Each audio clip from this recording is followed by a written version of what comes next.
Oh, yeah. Oh, yeah, oh, yeah, oh, yeah. Sicko Nation.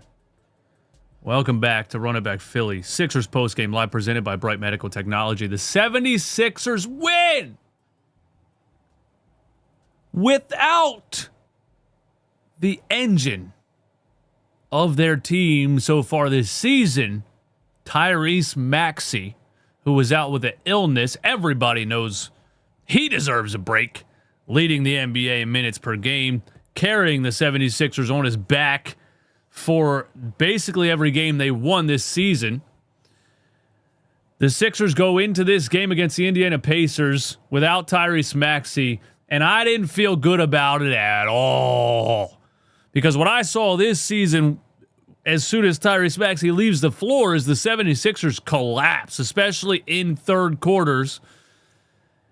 I didn't feel good about this game. I know the Indiana Pacers are 6-19. Tyrese Halliburton tearing his Achilles last season. They're not really trying to win. They're trying to get into the draft before they get Halliburton back next season. It makes sense. But we've seen time and time again this team, this Sixers team, get shown up by some teams that technically weren't trying to win. This year has been a little bit different in that aspect, but I still didn't feel good about it. Joel Embiid and Paul George on the floor. You know, they've been in and out so far this season. They've been ramping up. Joel Embiid, the 2 games ago, had maybe the worst game I've ever seen him play. I was very critical of Joel Embiid after that game, not personally, but just the fact that I thought he was cooked. I thought he was done. I thought he should retire after that game. And there is a reel on Instagram and TikTok of me saying that. And I feel like Joel Embiid saw that. I feel like he saw that because I was yelling about him not playing defense and jogging up and down the floor and looking like he didn't care. And I feel like he saw that, so I'm taking credit for this. No, I'm joking. But Joel Embiid and Paul George came out here and did the unthinkable.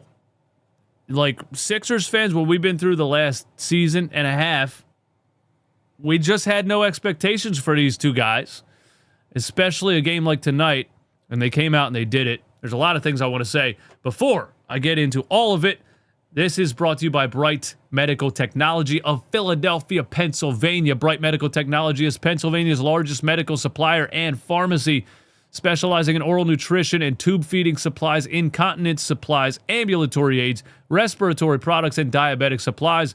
They work with most PA insurance companies and can deliver anywhere in Pennsylvania. They offer hand delivery services or UPS solutions, servicing patients of all ages. Bright Medical's call staff speaks 15 languages and is always live, never an automated system. Don't forget they have generic ED, Viagra, and Cialis. If you are unsure where to get your health supplies, call Bright Medical today, 215-725-MEDS. That's 215-725-6337, or go to brightmedi.com. We got to start with Joel Embiid, man. We got to start with Joel Embiid. Again, 2 games ago, I said he was cooked. I thought he looked terrible. I thought his effort was terrible. I thought his effort was terrible this entire season so far, and I know he's ramping up or whatever, but every time he gets on the floor, it looks to me like he doesn't even try to rebound or try to play defense. And tonight was the opposite of all of those things. It's not just the 39 points for Joel Embiid. You know? Because he had a 30-point game this season a couple of weeks ago. And I'm like, yeah, he can make some jump shots. You know, Joel can draw fouls and make jump shots. He can score 30 points in an NBA game and still look bad on the other end of the floor. So I don't want to harp too much on the offensive side of it because I know he can score. 2 games ago, he couldn't make a shot. It is what it is. But we know Joel Embiid can score even when he's at 20% of himself. He has such a good jump shot at his size. Very smart player, knows how to draw fouls. He can always score. Tonight, you got the scoring, and you got the other side of the ball from Joel Embiid, and that's the thing that I didn't think I was not only going to see this season, I didn't think I was going to see 27-year-old Joel Embiid. He's not flying up and down the floor, chase down blocks or anything. He's not dunking on top of people or anything, but we don't need that from him anyway. Tonight you got both of them, man, and he gave you 39, 3-1, a plus 16. The shot was falling. And the defensive side of the ball and the rebounding is what impressed me the most from Joel Embiid. Just the sheer level of effort that I saw out of him on the defensive end. I want to commend it. I want to congratulate him. And I would always love to be wrong. Now, we don't know if this can continue. We don't know if he's going to play like this for the rest of the season. But I just want to say that I am surprised, but I am, proud and happy that these guys, Joel Embiid and Paul George both, came out in a game without Tyrese Maxey and looked like they had a chip on their shoulder, but just looked like they were ready to go. Looked like they were ready to pick up the slack and get it done, and they did that. I had a bad feeling about it, and they totally shut me up and proved me wrong, and of course I would love to be wrong about all of it. And if Joel Embiid ramps up and turns into MVP Joel Embiid, of course I would love to be wrong about saying that he was cooked. But this one shocked me. The defensive side of the ball shocked me. The rebounding late in the fourth quarter, Joel Embiid fights for an offensive rebound and puts it back and one. When's the last time that happened? He was playing defense. And again, he's not crazy athletic anymore. He's not out here blocking shots. He didn't register a block. But getting in position, at least making the effort, making the shot difficult for the offensive player by moving your feet, putting yourself in position. He did a great job of it all night.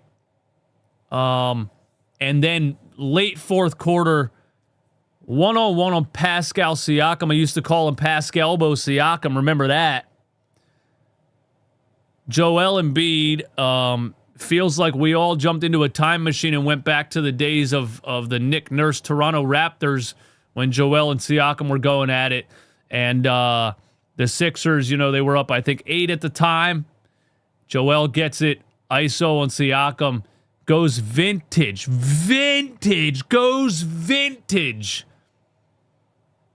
Post, one dribble, spin, fadeaway, jumper, splash, vintage. And when I talk about Joel Embiid's career, I say all the time, he's the most talented center I've ever seen. He's a historic player. He really is. And these just past 2 seasons, he's looked like on the downside of that, and he's looked like he's not going to get it back. Tonight, you got the vintage, historic Joel Embiid turnaround fadeaway to put the nail in the coffin. And I want to say that I saw a level of confidence from Joel Embiid in this game that I haven't seen yet this season, Because there's a lot of debate or just conversation about, is Joel really cooked or does he not trust his knees? So far this season, there's been conversation about that. Some people say, listen, he just doesn't trust his knees. He's not going hard. He's not playing physical. Tonight, it seemed like if there was a mental side to that, if there was a side of like him just not trusting his knees or having trouble mentally playing a physical game because of the injuries, because of the surgery, because of the recovery, tonight he managed to put that aside. And maybe Joel Embiid overcame a major mental aspect of the whole injury, ramp-up, recovery, and getting back to yourself. Maybe tonight he kind of forced himself to play a more aggressive physical game, and he absolutely did that, man, all the way down to the fourth quarter. He coming out, what he did in the start of the third quarter was incredible. When the Sixers usually struggle to start third quarters, Joel Embiid carried this team on his back in the third. It's the first time I've seen him do that this season. He had, what did he have in the third? He had 18? No, he had 18 in the first half. He had like 11 or 12 points in the third quarter. If the audio's choppy, just refresh your YouTube stream, the app or whatever. If the audio's choppy, people are in the chat on YouTube saying the audio's choppy. Just hit refresh. We're all good. I saw a level of confidence from Joel Embiid that I haven't seen yet this season. And for him to get physical late in the fourth quarter and put the ball on the floor right there against Siakam and hit the turnaround spin fade was just beautiful. It was beautiful to see. And now we will see if that, continues for the rest of this season. But obviously I had to give praise to Joel Embiid after this game because I personally didn't think I was going to see this version of Joel Embiid Not anymore this season, and I didn't feel like I was going to see this version of Joel Embiid anymore ever, to be honest with you. He looked so cooked the games that he played so far this season. Now, on the other side of it, we're going to play devil's advocate. He did score 39 points on Jay Huff, who is Jake Gyllenhaal's uncle. He is 24 going on 44. I'm not here to roast Jay Huff, but I'm just saying Jay Huff is probably as athletic as Janai Broom on the defensive end of the ball. Jay Huff leads the league in blocks, by the way. Weak side blocks, but as far as one-on-one defense, Jay Huff, I haven't seen him guard any other NBA players, so I guess I can't really speak on that, but he definitely can't guard Joel Embiid, not even this version of Joel Embiid, which I think is 60% of the Joel Embiid that we used to know, but it's Jay Huff. He couldn't guard him. Joel was just putting him in a torture chamber all night, forcing the Pacers to bring doubles. But, if you want to play the other side, you could say, wow, whoop-de-doo, it's the 6-19 Indiana Pacers and Joel Embiid cooked Jay Huff, right? But we're so happy that he looked that way. We don't care if it was Jay Huff because we thought Joel Embiid was 1 foot into retirement. So shout out to Joel for this game, and I hope that the level of effort he showed tonight can continue, and it doesn't result in him having 2 weeks off. But we'll see. Also, Podcast P, man. Paul George. Tonight he was a little bit of point guard P. When the Sixers really needed it, he was point guard P. We know Paul George can handle the rock. We know Paul George can create offense. We know Paul George can facilitate. But he stepped up also, especially in the times when the 76ers really needed it. Paul George he looked confident. He started the game hot, but we've seen Paul George start games hot this season and just disappear for the rest of the game on some Tobias Harris stuff. You know what I mean? He started this game hot. I was predicting he was going to disappear in the second half like he has for a couple of games this season. And he did kind of disappear. I feel like there was no real Paul George action in the third quarter, which, by the way, the Sixers did lose the third quarter. We're going to talk about it.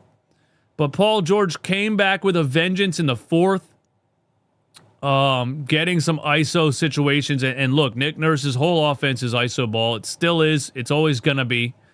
You need players that can break down their defender and make the defense move if that type of offense is going to work. Obviously, Tyrese Maxey's a huge part of that. Without Tyrese Maxey, I thought they were going to generate no offense at all besides dumping it to Joel or Joel dribble handoffs, which worked well. Paul George is a guy that can break down his defender and make something happen, and he did it a lot of different times in his game. And then the fourth quarter, a couple of mid-range jumpers that were big time, ISO, on some good defenders, Mathurin, Nembhard. And then late in the fourth, ISO. Who was it? Isaiah Jackson or was it Pascal Siakam? I don't remember who it was. I hope it was Siakam because then I can talk a little bit better about it because Isaiah Jackson was out there looking like a G leaguer for most of the game. But Paul George put the ball on the floor and got physical and had a take to the rim in the fourth quarter when the Sixers had the chance to put it away. Put the ball on the floor, went and got physical under the rim. A nice, tough, physical finish at the rim. I think he got an and one on that, and he flexed on him a little bit. I saw some fire. I saw some passion. I saw some just damn intensity from Paul George. He looked like he likes basketball tonight. Sometimes he's out there, he looks like he doesn't like basketball. He looked like he wanted to be there. He looked like he wanted to help the Sixers win the game. And with Paul George, it might have a lot to do with confidence too, man, after all of those knee injuries. So he looked very confident tonight too. And if that's going to help both of these guys get back to what we thought we were getting when they put this team together, and I'm happy about that. But shout out to Podcast P for the physicality in the fourth quarter, the runs that he went on. There was one in the third, man. I think it was the third, maybe the beginning of the fourth, when he was kind of getting clamped by Andrew Nembhard. And I happened to say, Paul George is cooked as the shot clock is running down, and he spins, gets hit from behind from TJ McConnell, and makes a ridiculous and one jump shot while being sandwiched by two defenders directly after I said Paul George is cooked. I mean, right when I said it, he hit that shot, and I was like, what the hell? And then he came down and hit a three on the very next possession, so he ripped off 6 straight. So the DJ Eastwood talking trash on a player, turning into that player doing good things, continues. It happened immediately when I said Paul George is cooked. So I'm taking credit for Paul George's performance tonight also. But yeah, shout out to Joel Embiid and Paul George. I didn't expect them to step up like this in the absence of Tyrese Maxey. And now the 76ers just need to see if it can continue. And if they can get Maxey back and continue this Joel Embiid and Paul George level of confidence and maybe build some cohesion between the three of them and the rest of the team. I want to tell you that, and I'm going to get to the super chat. I see a super chat here. Members and super chats right after this for the Sicko Sound Off members and super chats. Shout out to my members also. And if you're listening on podcast platforms, give me a review on Apple Podcasts and Spotify. That would be greatly appreciated. I want to tell you that the Sixers still found a way to lose the third quarter. Don't get me wrong. They did come out. Joel was carrying in the beginning of the third. The second half of the third, the Pacers went on a run. Mathurin, some big buckets and one finishes and the like. Andrew Nembhard, some finishes. You had some J-Huff threes in there. You had a damn, what's his name, bro? Derek Matthews, or I was calling him Clay Matthews on the stream. I don't know, some white guy shooting threes. What's new against the 76ers? Sometimes I think it's just a dude off the street in Hershey, Pennsylvania. But some guy named Matthews was hitting threes out there, and I don't want to discredit him, but I've never seen him play before, so that's just the reason that I don't know his first name. But the Pacers made a run at the end of the third, and the 76ers did lose the third quarter by 4 points, 32-28, or 32-27. I don't remember exactly what it was. I could probably pull it up here, but it's not that important. But they did lose the third quarter in true Sixers fashion, and it was looking very much downward, and I was not feeling good about going into the fourth quarter. And they went into the fourth quarter, and VJ Edgecombe, in the beginning of the fourth, stepped up and was putting the team on his back, getting physical. And I want to I got to credit also, and I know it's the 6-19 Pacers. It is what it is, but I've seen so many bad things so far this season that I have to feel good about the things that I saw in this game. Nick Nurse called a timeout in the fourth quarter when the 76ers were struggling because they were standing around the perimeter shooting jump shots and the Pacers were making a run. He called a timeout. And out of the timeout, Quentin Grimes and VJ Edgecombe both were attacking the rim, drawing contact, and getting to the free throw line. It was mostly VJ Edgecombe, I feel like. He was running the offense through VJ in that section of the fourth, and VJ was getting physical. And I feel like Nick Nurse during the timeout said, hey, guys, if the shot's not falling, we got to get physical. We got to attack the rim, get to the free throw line, slow the game down. And that's exactly what they did. So I personally witnessed a Nick Nurse in-game adjustment that changed the momentum of the game and won the game. I don't know if I've ever seen that before. So I got to credit Nick Nurse for that. I got to credit VJ Edgecombe for being that guy at 20 years old. You know, you shouldn't be in the 13th year of the process relying on a 20-year-old to do that, but VJ is very capable of doing that. He hit some big shots in this game, some threes in transition. His level of confidence. VJ started the game on fire. His level of confidence, he looked like he looked the first game of the season against the Celtics when we were like, where the hell did this kid come from when he dropped 34 points on the Celtics? VJ had 22 and was a plus 17. And yeah, he looked like, you know, what we saw in the beginning of the season as far as his confidence went. And in the fourth quarter after that timeout, he was the guy that started attacking the paint and slowing down the game and getting to the free throw line and changing the momentum. So shout out to young 20-year-old VJ Edgecombe for that. And the Sixers won, man. I have a turning point of the game. Okay, and then I'm going to get to the chat. Okay, I have a turning point of the game. This is brought to you by DraftKings Sportsbook. Let me get my thing up here, man. DraftKings Sportsbook right now, if you bet $5 using promo code RUNITBACK, you will get $300 in bonus bets and 3 free months of NBA League Pass. I want to let you guys know right now on DraftKings, the 76ers are a plus 1,600 to win the NBA Finals. I feel like it should be higher than that. I feel like it should be a plus 10,000. Maybe that's not to win the NBA Finals. Maybe that's to make the NBA Finals or make the Eastern Conference Finals. But either way, there's a pretty crazy payout if you feel that confident in the 76ers over on DraftKings Sportsbook. Once again, if you bet $5 and use code RUNITBACK, you will get $300 in bonus bets and 3 free months of League Pass. Thank you to DraftKings for sponsoring the show. Turning point of the game. Here we go. You guys ready? This is my new thing. I think I started a new segment. Maybe I'll do this all the time. In the fourth quarter, it was VJ Edgecombe stepping up, attacking the rim, getting to the free throw line, slowing the game down, changing the momentum. Right? Quentin Grimes on the defensive end. The Pacers had 2 or 3 Pascal Siakam possessions where he tried to ISO Quentin Grimes. And we can say what we want about Quentin Grimes offensively, how turnover prone he is, and how just hot and cold he is offensively. But defensively, you can't say anything negative about Quentin Grimes. He's always a rock-solid defender. He's so good defensively at staying in front of guys. He's so good at not jumping on pump fakes. He's so good at forcing guys into difficult shots. Even guys much bigger and taller than him, like Pascal Siakam. And 2 possessions in a row, Quentin Grimes put Pascal Siakam in clamps. In absolute clamps.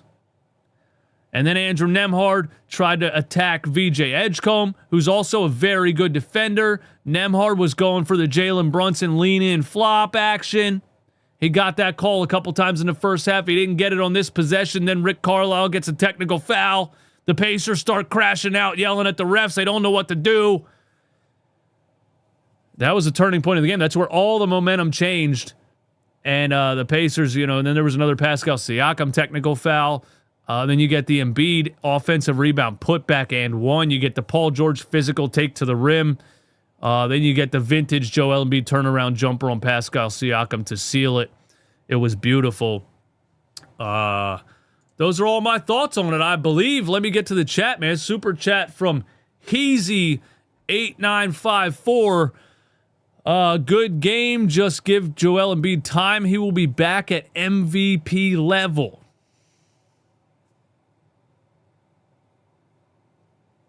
See, this is where the conversation is interesting, man. Because that's hard to believe. It's hard to believe that he keeps up the level of physicality that he had tonight. It's hard to believe that he plays enough games consistently to build on this. And it's hard to believe that he gets back to an MVP level because he was so athletic when he was playing at an MVP level, and he's just not that anymore. I don't think he's going to get back to an MVP level, but Joel Embiid was so damn good in his prime. Was so one of one in his prime. Was such a rare NBA player in the history of the entire game in his prime that at 65%, he's still very, very, very, very good when he's playing aggressively and physical like he did tonight. So I'm happy about it. On the con side, why is Edwards playing more minutes than McCain? This dude can't make a field goal. Yeah, Edwards couldn't make a shot. But look, man. And Justin Edwards isn't good defensively either, but he's bigger than Jared McCain. I'm telling you, I said this when they drafted McCain. Y'all wanted to, Eastwood's hating on McCain. Now look what he did in his first rookie season. Eat crow. Eat crow. Stay on that side. Stay on that side.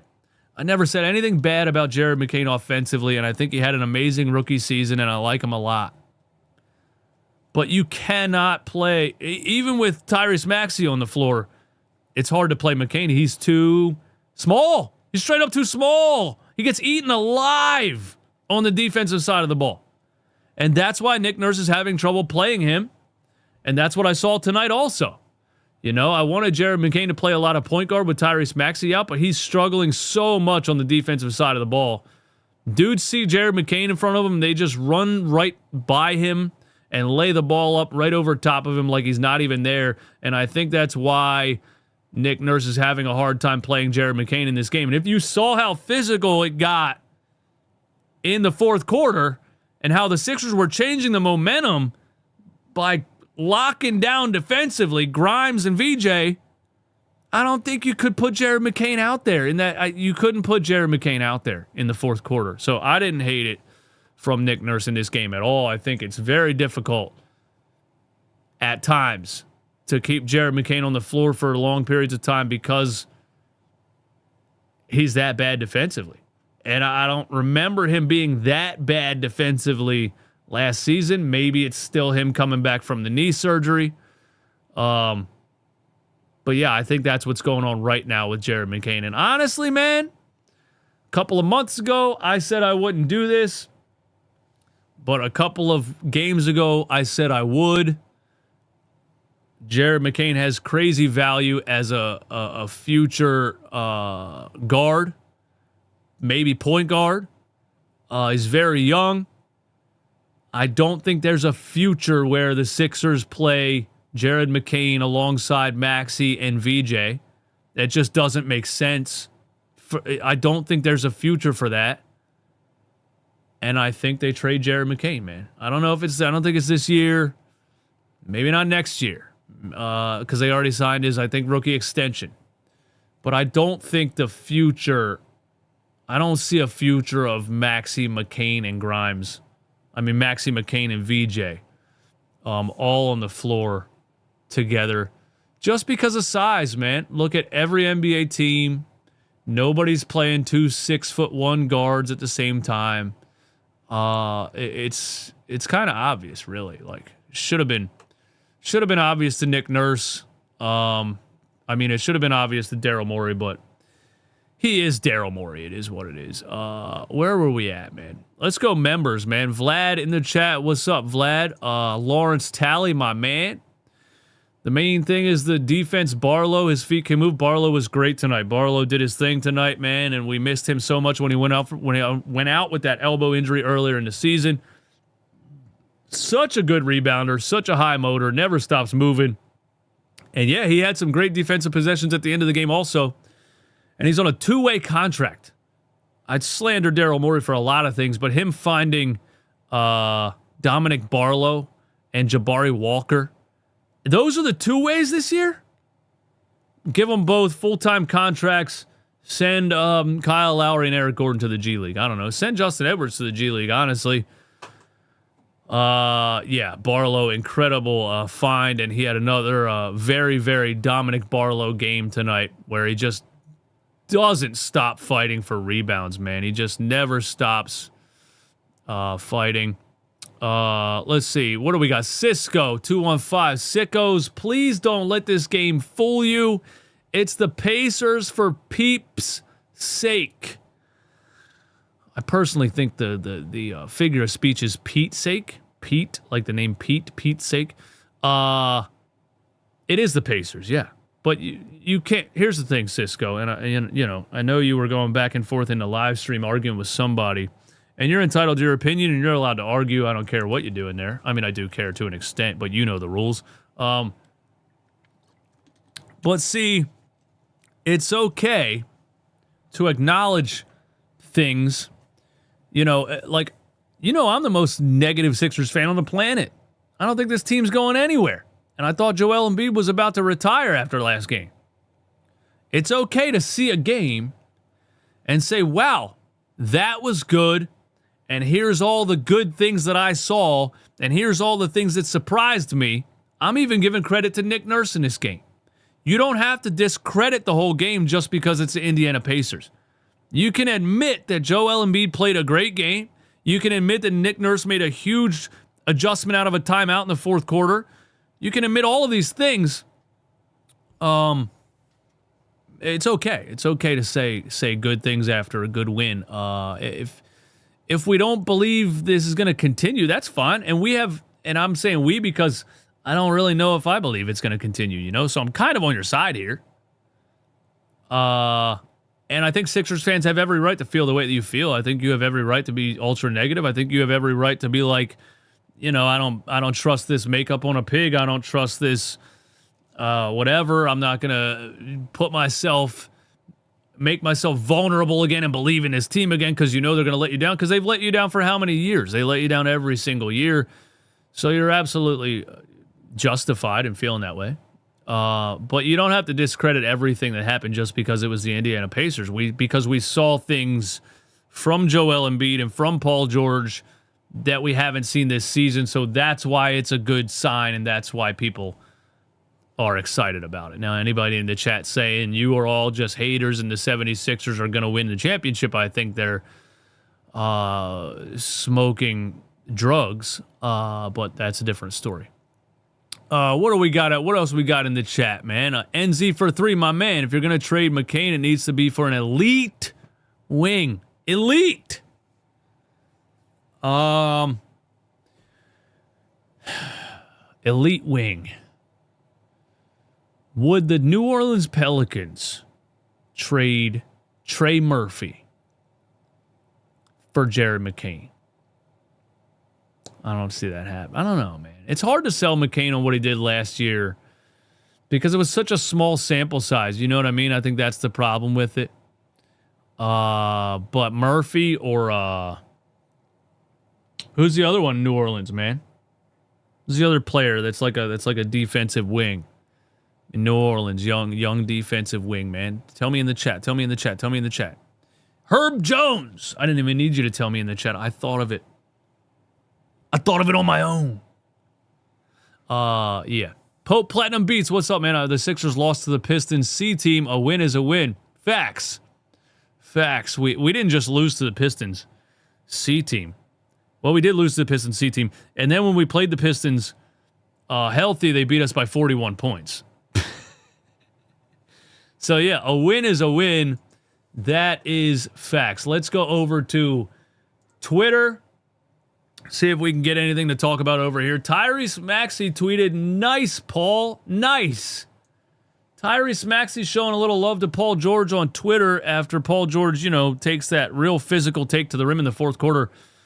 Is this Tyrese Maxey subliminally a little bit saying, "Hey, I need more of that, Paul. I don't want to say it, but I need what you did tonight. I need more of that because I've been playing 42 minutes a game, carrying this team on my back, uphill both ways for 4 quarters every night. While you guys out here play one game for 20 minutes, take a week off, whatever it is. I need more of that, Paul." And Joel. Yeah, shout out to Maxey for that. Where's my list at? Let's get lists up here, man. Sixers reporters. Let's see what the Sixers reporters say. And then I want to do a little bit of NBA talk. We'll go over to just, like NBA Central or something and see what's going on in the rest of the NBA world. If you have any more takes in the chat, drop them. Let's see. Austin Krell. I gotta make a different list because all his reporters do is post their articles in here. Joel Embiid tonight. NBA Central actually posted this. 39 points, 9 rebounds, 3 assists, 52% from the field. He's back. And now NBA Central and these social media pages, they know what they're doing when they post something like this. They know what they're doing when they post he's back. They're looking for engagement because the internet is full of Joel Embiid haters. And they know they're going to get a lot of responses if they post his stats and say he's back. And do I even want to look at the replies here? It's probably a bunch of absolute garbage. He ain't back. He's on the free throw line flopping. Didn't watch the game. He just needs to play every 2 weeks and he's good. Hater. Jokic does it. Jokic has this once a week. Stink went 2 for 18. Multi-hater. Let's see. He never left. Well, yeah, he did. How many times we've seen this headline? He's back for Joel Embiid. I forgot he was in the NBA.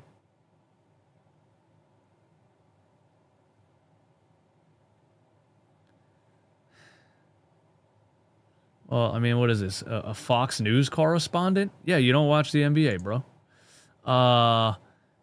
Joel's cooking again. Let's hope he keeps the heat up. There we go. We got to like that one.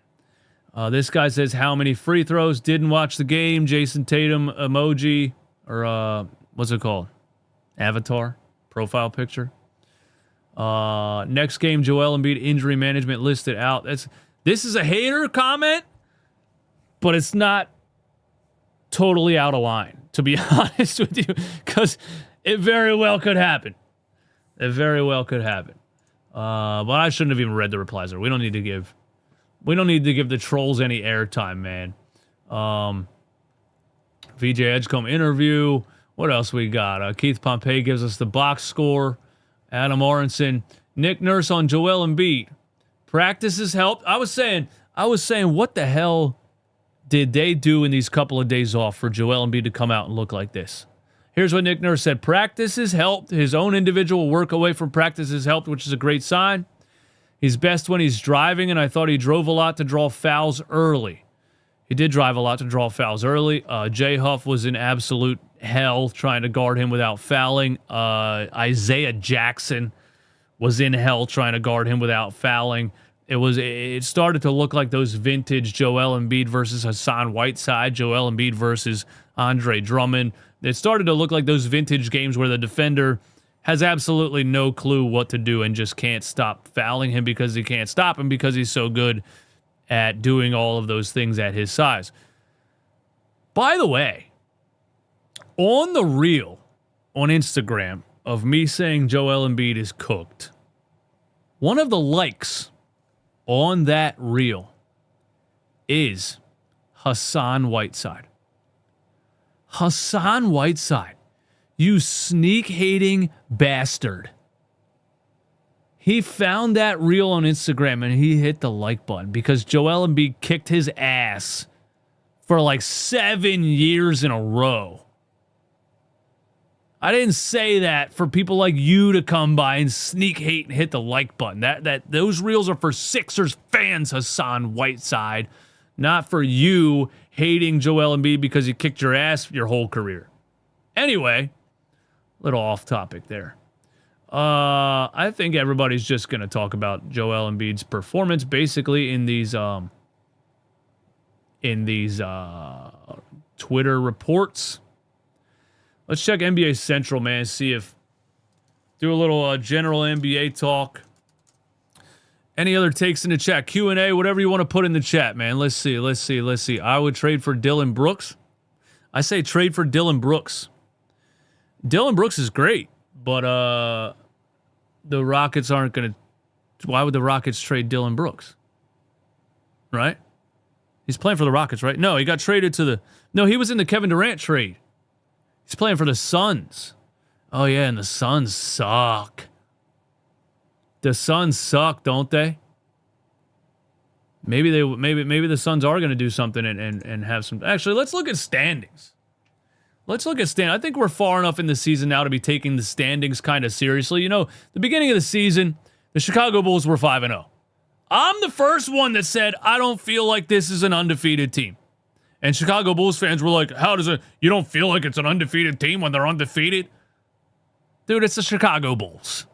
Wow, did they come back down to earth pretty fast. 10-14 the Chicago Bulls are. Anyway, I think it's far enough in the season now that we can look at the standings and draw some conclusions here. And Cisco's still saying he had one good game, whoop-de-doo. Dude, you know, it is a personality flaw, Cisco, to just not be able to just praise him for the good game that he had. You know, you're just having trouble with that, man. I really think you are. Detroit Pistons number 1 seed in the East, 20-5. New York 17-7. Boston 15-10. Orlando 15-10. Philly 14-10. Look, I am gonna say this, man. And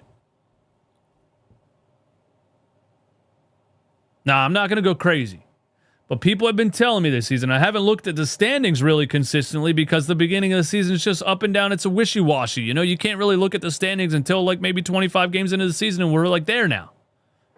People have been saying the East is wide open. And now that I look at it, what team do I really fear on here? It's a big if. It's a big if. But if Joel Embiid can give us what he gave us tonight consistently, and Paul George can give us what he gave us tonight consistently, we already know what Tyrese Maxey's doing. VJ Edgecombe getting his confidence back. Barlow, Walker, get Kelly Oubre back. Oh my God, am I having hope here? Am I having hope here? If all of those things happen, and I'm not saying they're going to, I'm just saying if they do, the Detroit Pistons are the only real team that I fear on their depth. And I don't even feel like they're like some unbeatable juggernaut. I never fear the Knicks. Because Jalen Brunson's a little flopper, and the combination of him and Karl Anthony Towns is so bad defensively. I never fear the Knicks. I don't think that Knicks team is a championship team, and I think they got to blow it up eventually. Of course, I don't fear the Boston Celtics, led by Jaylen Brown, who, by the way, is now a streamer, and oh my God, no personality whatsoever. I keep seeing his clips pop up on Twitter. I don't know how. I don't even want to watch a Jaylen Brown basketball game, let alone listen to a Jaylen Brown stream. I mean, why is everybody a streamer now, man? Little personal story before I continue this. I started DJing in 2012, and I liked the art of it, and I always loved music. I thought it was cool. I wanted to learn how to DJ, and I made mixtapes and stuff in high school, so I was like, let me learn how to DJ, and I became a full-time DJ for a couple of years. But in 2012, like the EDM thing blew up, and everybody started becoming DJs, bro. Celebrities, Shaq became a DJ. Everybody became a DJ, and I was like, what the dude? And now, I move on to podcasting and streaming. Guess what? Everybody's a streamer now. Even Jaylen Brown's a streamer. Bro, who's like, I gotta go watch Jaylen Brown's live stream. Anyway, I don't fear the Boston Celtics. I don't fear the Orlando Magic.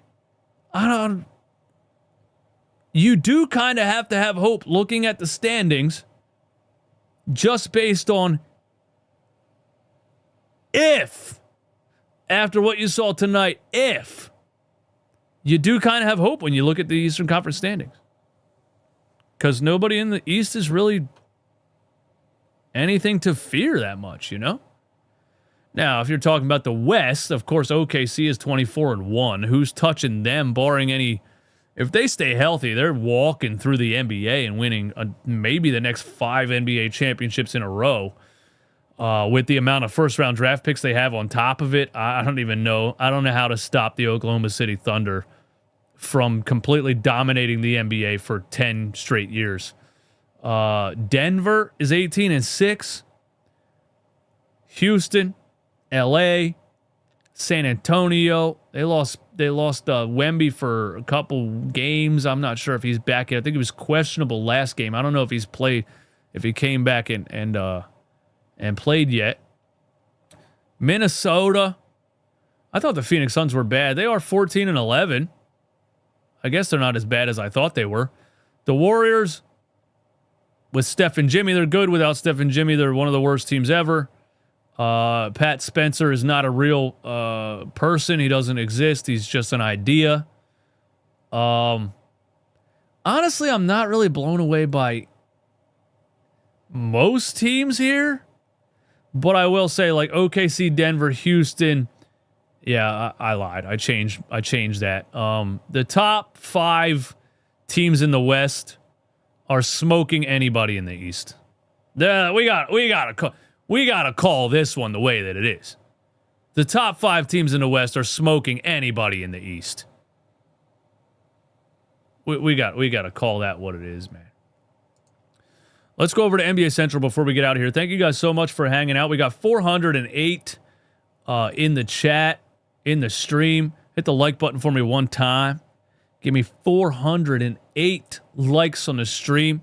If you just joined and you want to hear all of my thoughts on the game and Joel Embiid and Paul George and everything that happened, watch this back when it's up on YouTube, or listen to me on Apple Podcasts or Spotify in the morning when you're driving to work or school or whatever you're doing, in the gym, wherever you're listening to the podcast. I think it's a good episode, man. I think it's a good one. I think we got ourselves a banger, chat. I think we got ourselves a banger. Derek Queen has been incredible. Derek Queen has been incredible. Honestly, I don't even remember who drafted Derek Queen. The Hawks? Is it the Hawks? The Hawks drafted Derek Queen? Derek Queen has been incredible. Is that the Hawks or is that the Pelicans? Pelicans. Let me know in the chat, who drafted Derek Queen, man? I just watched his highlights on his 30-point triple-double. I don't even remember what team he plays for. That's the Pelicans. Derek Queen plays for the Pelicans. My bad. I officially do not know ball. So the Pelicans, yeah, they got to get Zion up out of here. They got to move forward. They got to build around Derek Queen, man, because he's looked great so far. People around the league view LaMelo Ball as the most unserious player in the NBA. Completely agree with that. Every time we talk about LaMelo Ball, I say the same thing. Incredible talent, was never taught how to play winning basketball. And he needs to get out of Charlotte. He needs to get into a situation where, you know, a coach and a team will hold him to a standard. And I think he has so much talent. He could become a winning player, but he's not a winning player at all. Especially, like, remember against the Sixers the last time we played the Hornets, dude? It was a 2-point game. 20 on the shot clock. LaMelo Ball takes like a spin, one-footed fadeaway three. It was such a bad shot in so many ways. And that kind of summed up the way he plays the game, I think. Con Kneppel tonight, 33-5-9. Shout out to Con, but VJ had a great game, so I'm not going to go on my the Sixers should have drafted Con Kneppel rant tonight. What else we got? NBA Central. The New York Knicks are showing interest in Dante DiVincenzo. Well, that's weird. Aren't they the ones that traded him? LaMelo Ball, unserious is crazy, but don't care about winning. Well, I think that's exactly what they mean by saying unserious. Cisco, you're in the chat arguing with yourself tonight, man. Not caring about winning is exactly why they said unserious.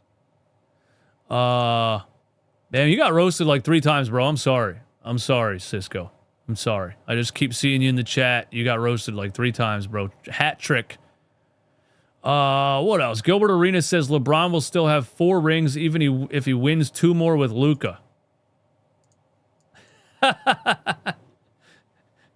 Do we, guys, are we going to sit here and close the show out with a ridiculous Gilbert Arenas take that apparently he can't do math, I guess? Let's just hear what he said.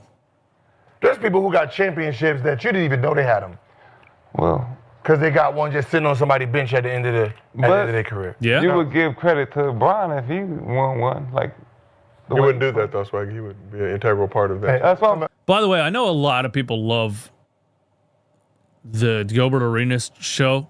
I personally don't understand it because every time I watch it, everybody sounds like they don't want to be there. Like, Nick Young just sounds like somebody made him go there.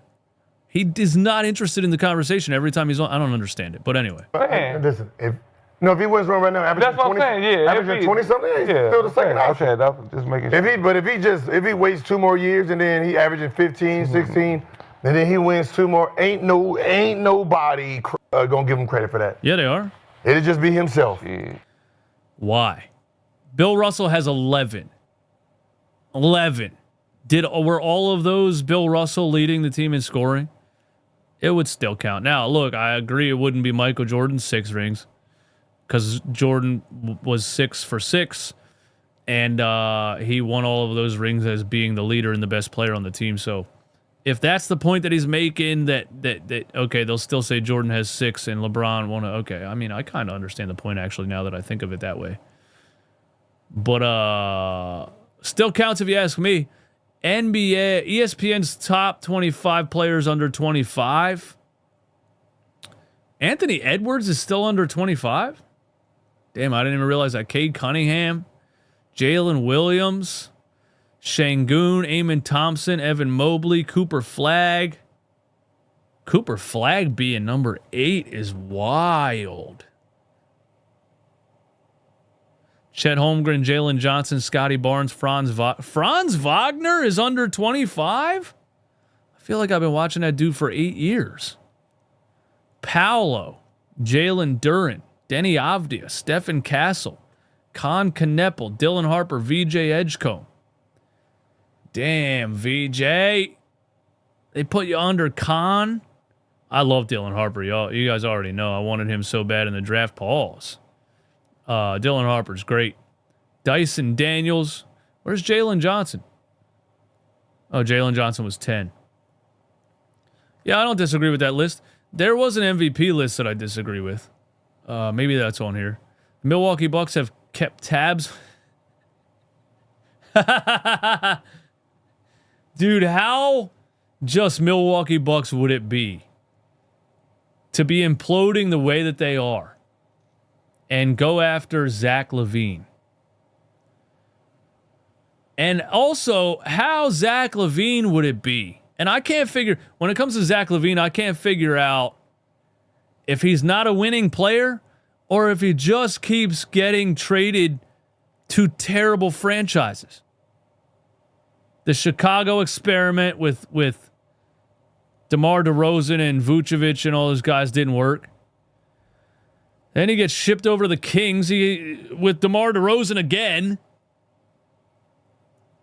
I think he's such a talented player, but he has to be, the roster has to be constructed the right way. And he keeps getting thrown on these teams where it's just a bunch of players thrown together and the Bucks are imploding. Like how, dude, I would be so pissed if I'm Zach LaVine if I get traded to the Milwaukee Bucks, who just completely fell apart, and Doc Rivers is over there twiddling his thumbs, cashing paychecks. Giannis Antetokounmpo might be willing to call Miami his next home. I also saw a rumor that Giannis Antetokounmpo purchased a house in New York. What do you guys guess? The Kings are a dead franchise. Facts. Before we get out of here, let's do some guesses in the chat on the Giannis Antetokounmpo situation. First of all, the Bucks and everybody they think everybody's stupid with their whole parade of like, Giannis never asked for a trade, and Doc Rivers out here, Giannis never asked for a trade. It's not true. We all know you're trading Giannis. Stop acting like everybody's stupid. We all know you're trading Giannis Antetokounmpo because you have to. Because he wants to leave, and number 2, because you have to, because your franchise is going nowhere, and you need to get that haul in return for Giannis. Stop trying to lie to the people. He does. Where do you guys think Giannis is going, man? Giannis just likes New York. Not really the Knicks team. Well, I mean, yeah, when you're an NBA player making hundreds of millions of dollars, you can just buy houses in every state if you want to. So there's that. And NBA players, you can invest in real estate. It was an apartment building, by the way, too. It wasn't even like a mansion or something. It was an apartment building, so could have been just a real estate investment and had nothing to do with where Giannis wants to play basketball. I would trade anyone to have Giannis not go to New York. Facts. Giannis' brother ain't getting any more free checks. Yeah, he is. Because he's got to have a no-trade clause. And so whatever team trades for him, they know the deal. I guarantee you. Watch what happens. Giannis, whatever team he goes to is going to give his brother a contract. Guaranteed. Watch it. The Spurs. The Spurs. I don't know about that, man. If I'm the Spurs, I'm not changing the trajectory of Wembanyama by putting a player next to him who needs to be in the paint and needs the ball in his hands, really, to be effective.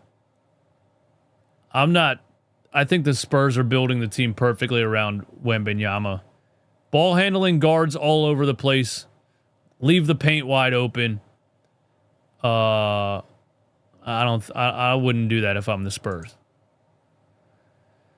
Let's see. Bucks are so confusing. They put less effort for a championship team than the Sixers around Embiid. They put less effort for a championship team than the 76ers around Embiid. I don't know if it's less effort. The main, I give this dude credit every time I talk about the 2021 Bucks championship team. Drew Holiday. The most unsung hero, the most underrated point guard maybe that's ever played in the NBA. So good. Old school defense facilitator. He's so good. And he locks down. And honestly, in the finals, when the Bucks, I think they started that series 0-2. They changed, Mike Budenholzer changed the offense from running everything through Giannis attacking to running Drew Holiday top of the key, and he started running pick and rolls and finding Giannis under the rim, and it changed everything because now the other team couldn't just build a wall for Giannis. Drew Holiday was a major part of that championship. He was. Then he goes to Boston and wins one, and then he gets thrown out.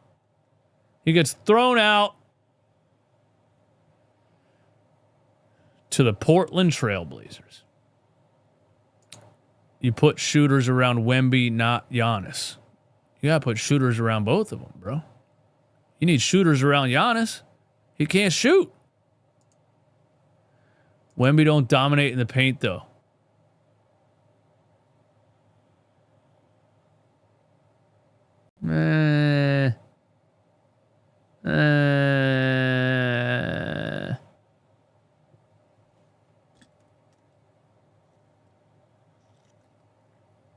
I don't know about that.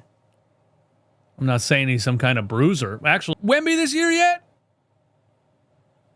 I think he was much more finesse and less physical last season. Did you watch him this season yet? He's kind of bullying people in the paint this season. I don't know if you watched Wemby yet this season, man. Atlanta got the Pelicans' unprotected pick this year to trade for Giannis. Atlanta has the Pelicans' unprotected pick this year to trade for Giannis. Ooh. That is a good pick, too, because the Pelicans are terrible. Terrible. Leads the league in blocks the last 2 seasons. Well, he's 7'5", bro.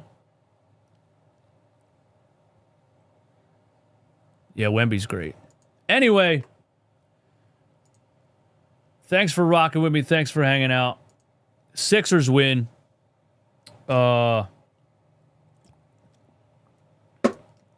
Listen to this episode again from start to finish on Apple Podcasts and Spotify. Both platforms, all right? Thank you.